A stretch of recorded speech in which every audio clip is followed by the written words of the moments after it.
Of all the great new Pixel 10 phones, the Pixel 10 Pro XL is my top pick thanks to its incredible display, longer battery life and increased storage capacity. It has all the amazing features you'll find on the Pixel 10 Pro but with more room to get things done and have fun.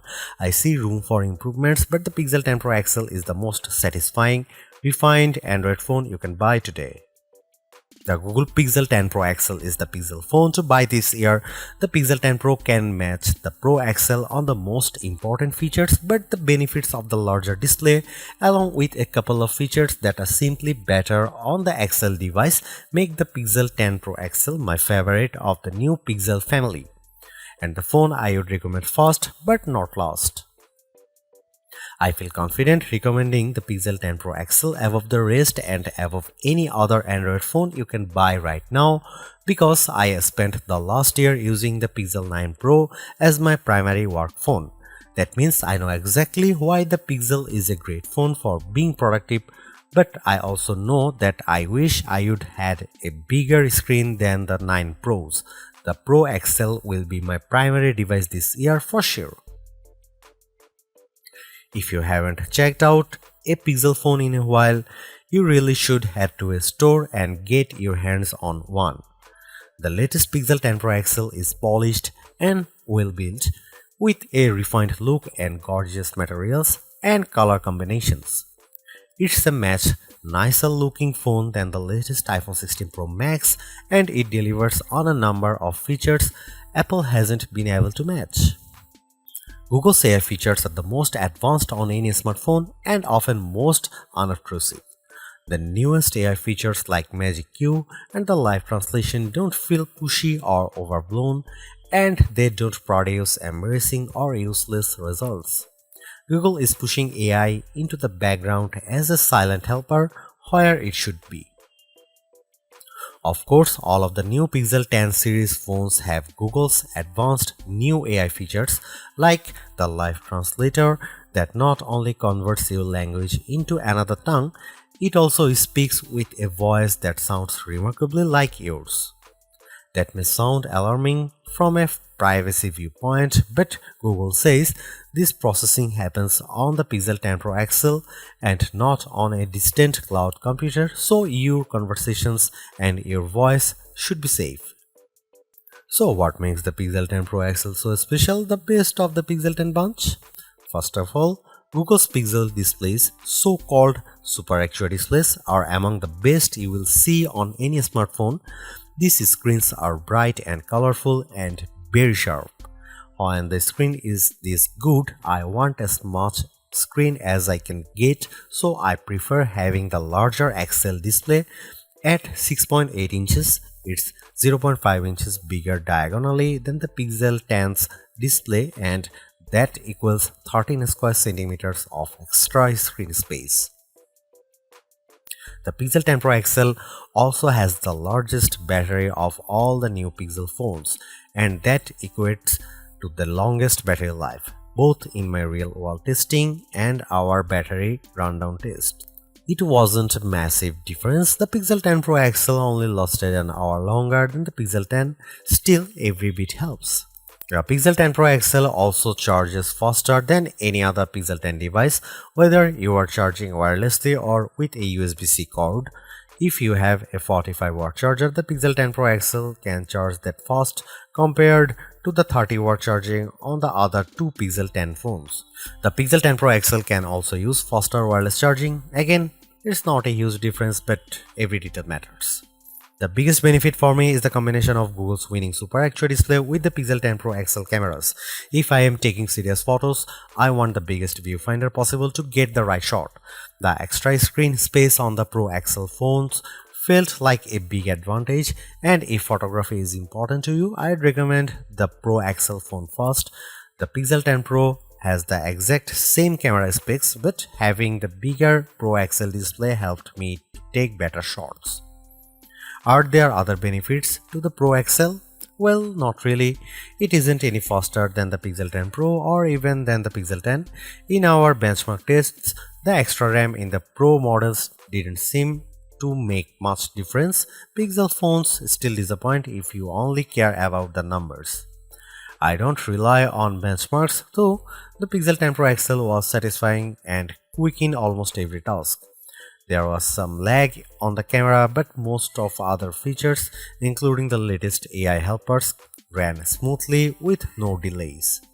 Google has another winner with the Pixel 10 Pro XL and the whole Pixel 10 family. Between the premium design, the excellent software, and the advanced AI features, this is a phone that iPhone fans should seriously consider, and Galaxy owners should envy. I'll be keeping this phone close by, snapped to my MagSafe charging stand until an even better Pixel comes along. I remember the days when a new phone would cost the same but come with more storage and RAM than last year's model because component costs had decreased. This year's Pixel 10 Pro XL is more expensive than before and it comes with 256GB of storage, but I'm not awarding Google any medals for giving the phone enough space. This phone should be cheaper. To be fair, 256GB of storage is the right amount unless you play a ton of games or you shoot video with your phone at high resolution. There's a 1TB model available, but only serious enthusiasts need apply, and you know who you are. The color options this year are a bit drab. I like the moonstone color and the jade, but they aren't very exciting. My review unit is the porcelain white, which looks classy but a bit bland. Google also sent along a silicone case with magnets built in that matches the phone perfectly. If you want the 1TB storage option, it's only available in the black obsidian. The Google Pixel 10 Pro XL is the Pixel 10 Pro all blown up. It doesn't add any extra buttons or physical details. The two phones look identical, just at a different scale. That's a good thing because the Pixel 10 Pro is a great looking phone and it keeps the same exact design as the Pixel 9 Pro. That was my favorite phone of last year. If it ain't broke, don't fix it. I like the Pixel 10 Pro XL design even more than the latest iPhone 16 Pro Max. It feels just as refined as Apple's phone with fewer unnecessary buttons to get in the way. Does anyone actually use the camera control? I know I don't. To be fair, I don't use the temperature sensor on the back of the Pixel 10 Pro XL, but I can ignore that easier than a button. The color options are a bit professional and bland, but closer inspections shows more attention to detail than I would have expected from Google. The jade color of my Pro review sample, for instance, was matched with a light gold frame that looks barely glided. It's a gorgeous match. The speaker grills on the bottom of the phone are new and color matched to the frame you choose. It's a nice touch that most people won't ever notice. I have no complaints about the Pixel 10 Pro XL design except that I would like to see more interesting color options. Google at least matches its phones perfectly with its silicone case colors, and like the Pixel 10 phones, the latest cases have magnets inside that secure a very strong connection to any Pixel Snap or MagSafe accessories you might buy.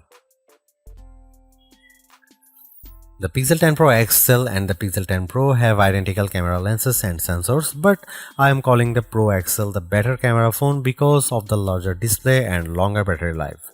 Both of those attributes are features that camera buyers look for, and they make a difference when shooting the pixels. The photos I got from the Pixel 10 Pro XL were fantastic, perhaps the best I have seen on any camera phone. The Pixel 10 Pro XL took photos with very accurate colors and plenty of details at every focal range. For night photography, it was no contest. The Pro XL took pics that looked like I had a professional flash gun attached, while the iPhone shots looked much darker and lacked focus. You can see plenty of AI help in the photos, but usually the results don't look fake or off-putting. The only downside to Pixel photography is Google's camera app. It's a nightmare. It's hard to use with settings that seem to conflict with each other. Adjust one setting like changing from 12 megapixel to 50 megapixel resolution and a handful of other settings suddenly go dark without warning. Here you can see some camera samples of the new Google Pixel 10 Pro XL.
Google's made a few but effective upgrades to the Pixel 10 Pro XL.